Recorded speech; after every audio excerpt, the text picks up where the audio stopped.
Hello everyone and welcome to this rather sunny and lovely sunny day on this fantastic time to be a car enthusiast if your cars are working. It's the summer, people are going to shows and meets and are really enjoying themselves, and I have been so far.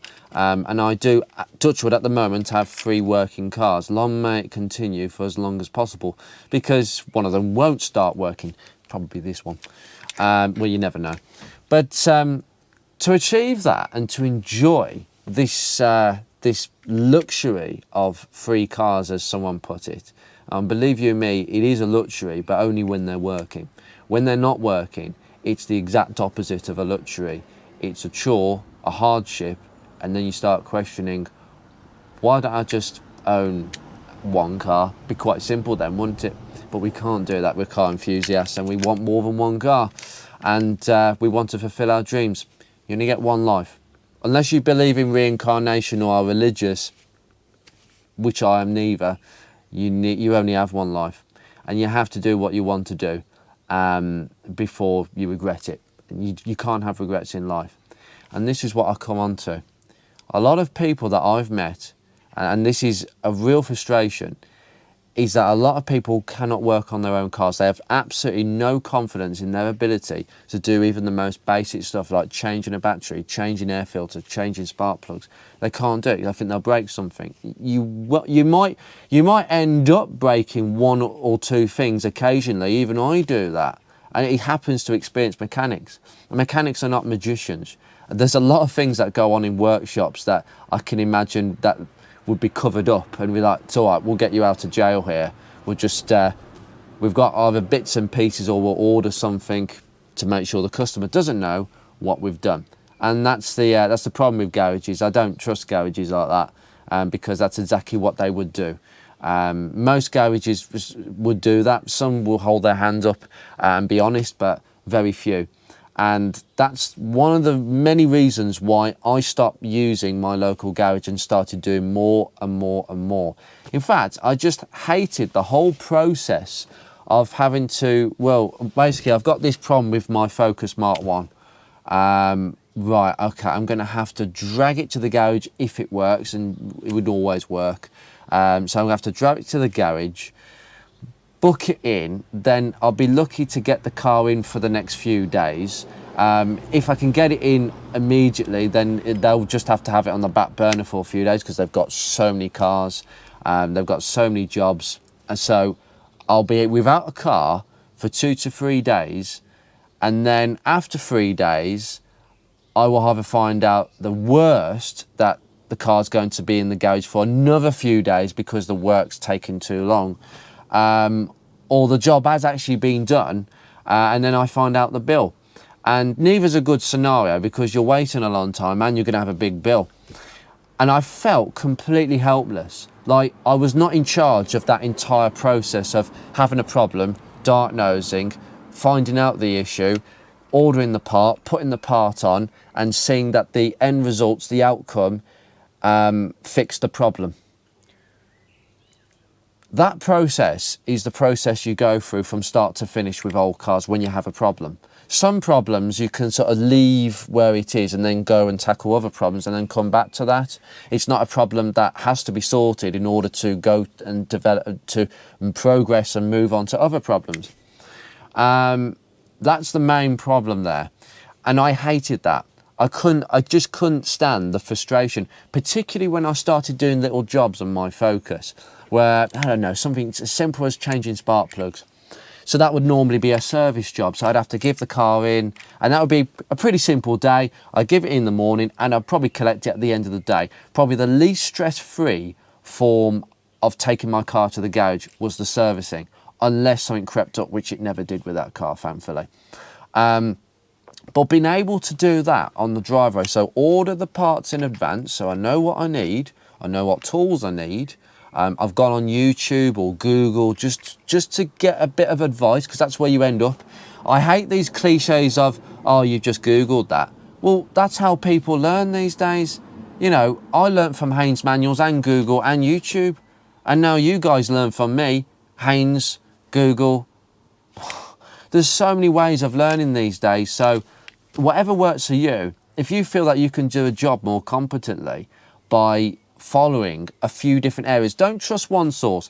I wouldn't say watch a YouTuber and watch them do a job and just take that as gospel. Even me, you can question me, and I've got an answer for everything, as most of you know, because I can justify everything I'm doing because of my experience.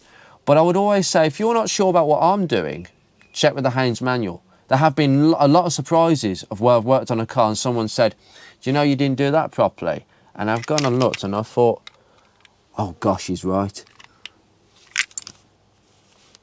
We all learn, you know, we all learn from these things, and that's the main thing. And that's what I've been doing the last 10 years, and you can do it too. For those of you who are not confident in working at your car, you haven't changed any spark plugs, please do. Have a go. All the tools are there for you to do this. And that's really where I started, because being able to do a spark plug job at home and complete it in, the very slow rate of probably, I think it took me an hour and a half the first time I did it. I'm not joking. It took me an hour and a half. I could do that in 5 minutes now. But when you're learning, you're really nervous, aren't you? You think you're going to break something at any moment. You think the spark plug's going to snap. And in fact, I did snap a spark plug at once. What was I doing? Oh yes, I was working on my friend's Ford Fiesta Mark IV with the 1.3 Kent engine, the Endura. The development of the HCS, just an improvement. The spark plugs in a Kent engine will seize if you don't use copperies. You must put copperies on the threads because they will seize into that block. And I snapped 2 of the plugs. Luckily, I snapped them below the thread. It just snapped on the porcelain. What I had to do then is I had to get my air gun and blow out the porcelain to make sure that when I took that plug out, that porcelain did not enter the cylinder, because I heard of a story where porcelain went into a cylinder, scratched the bore and basically finished off the engine. In fact, the guy scrapped the car. So it's things like that that make people really worried. You've got to be aware about this so that you know what a worst case scenario is. But since then, touch wood, never had a problem, because that experience, that real oh my God, it wasn't even my car, it was somebody else's car. I've absolutely ruined somebody's car by offering to change their spark plugs. What have I done? So my advice is, do not work on your friend's car to learn. That's a very bad practice. You must work on your own, because if you make a mistake on your own car, you're not dealing with the consequence of, I've ruined somebody's car and I've made a bad mistake. You're just dealing with, I've made a bad mistake. I've not ruined my own car, but I've done something bad to my own car. So I've got to get myself out of this. And then that spiraled to the point where I wanted to do suspension jobs on the Mark 1 that would take ages. I knew that some of these suspension jobs, like the bottom arms for a start, changing one of them, I'd never done that before. So I gave myself 2 days. I literally said 2 days, even though I thought it's going to be done in 1. I did it in 1, but I gave myself 2 days.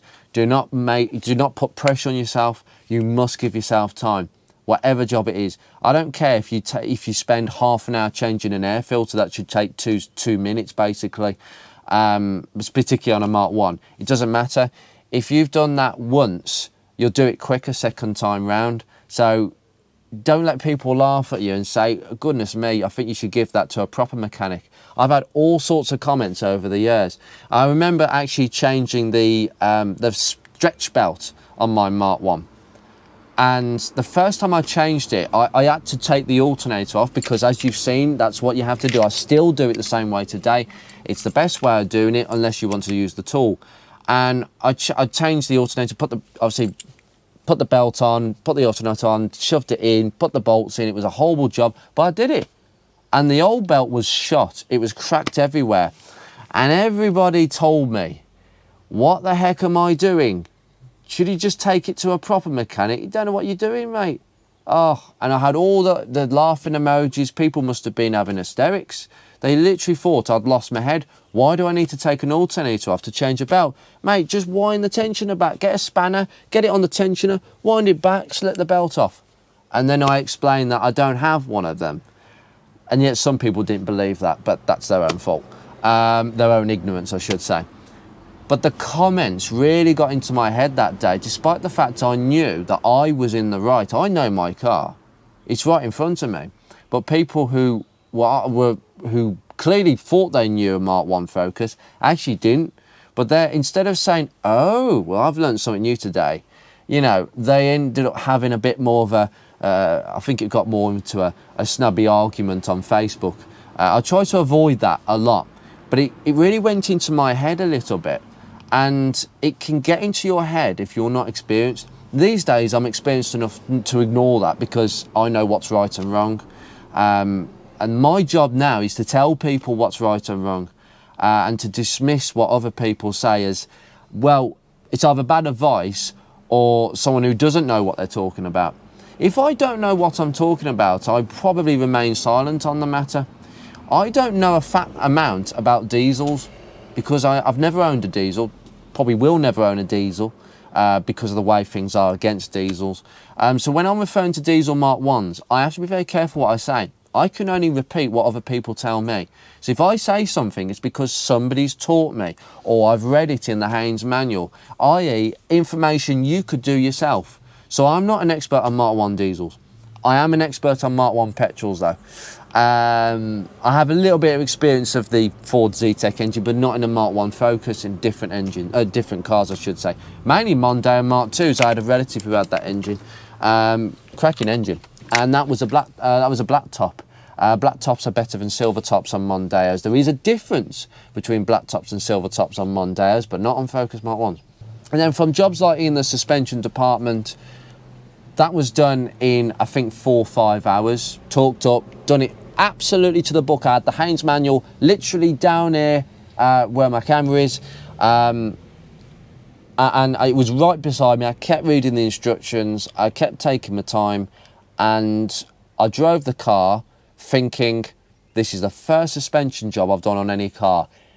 Is the wheel going to fall off? It's like when you change, it is literally like when you change a wheel. I know so many people who are car enthusiasts who've got maybe one of these and they've never changed a wheel before. So whenever they have a puncture, they've got to call the AA because they have absolutely no confidence in changing a wheel. They literally think if they ever go changing it, the wheel will fall off. That's how little confidence you can have with something like that. And it really is so simple.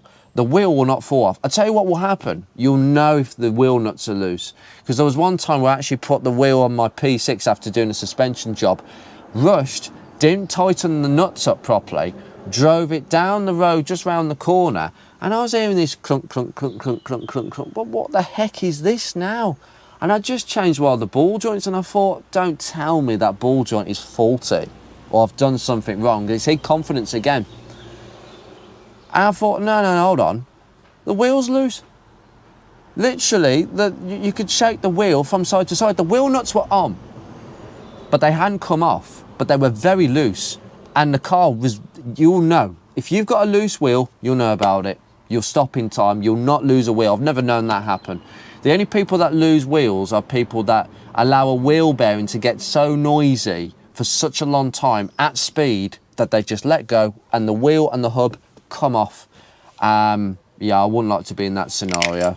So these are little things that just get into your head when working on cars, and it's all about improving that confidence factor. And this is what this episode is about, this little bit of advice. Confidence. Just build it up really, really slowly. And then, trust me, you'll be doing whole subframe jobs. Now, luckily on my Mark 1 or on any car, I have not had to change a steering rack. But I know from all the skills I've learned elsewhere, I know how to do it. I've just never physically done it. So it'll be a case of, well, this is new, but I'll embellish the challenge. You know, I've actually never, I've only changed the clutch once, but that was kind of with assistance. So again, getting gearboxes off and changing clutches, it's a different thing. My Rover 45, at some point, I will get the uprated drive plate for the CVT. That is like changing a clutch because you've got to drop the gearbox down and move it down out the way. So that will be done on that car. I've got to do, you know, hectic jobs on that. But I can't anticipate many subframe jobs on my cars because they're all in good condition. Now, this doesn't even have a subframe, it doesn't have anything. That's the beauty of cars this age, it's just so simple. Things were made so simply on old cars that the DIYs can do it straight away.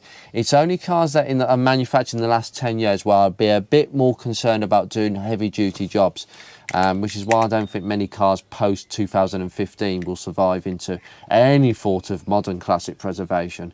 That's another story for another day.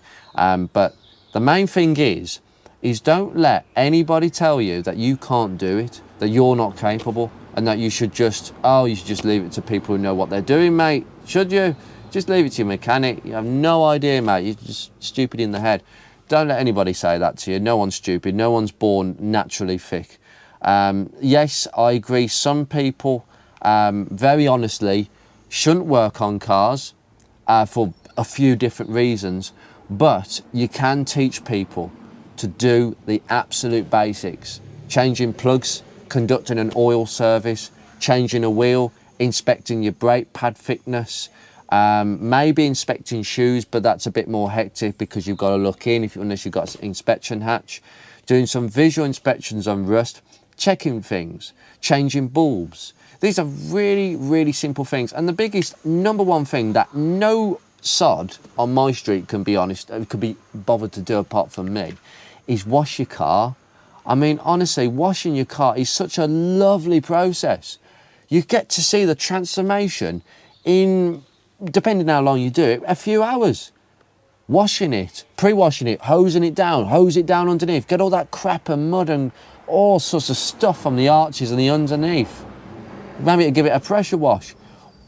Give it a pre-wash, give it a soak down just to get rid of all the heavy debris. Then you give it a wash with a sponge. You can use a sponge or a microfiber mitt. We do use them these days. Wash it off again, dry it off again. Then you can use all sorts of polishes. You can use a polish. Most of these polishes an amateur can use. You just need one microfiber to apply. You don't need one of these special sponges. A microfiber with a bit of water to moisten the polish because it will spread more easily. Polish it in. Watch your rubbers and plastics because they could stain. So maybe use some masking tape if you've got trims going on the side, etc. Or your bumpers, plastic bumpers. And then you use another microfiber to buff it in after a few minutes. Make sure it's all gone. Do it panel by panel. It'll take you a few hours and then you're ready for like a spray wax. Just put a spray wax on. It will last maybe a few weeks to a month. Buff it in. Honest to God, your car will look amazing. You don't have to be a detailist to do this kind of stuff. Just clean. And then you might feel better about your car. And you might feel like, do you know what? I can actually do some bits and pieces on this car. You might start cleaning in the engine bay. You might get carried away. Start cleaning in there. You might start actually doing some detailing with the carpets. Get one of those spot wash vats and get all the rubbish off.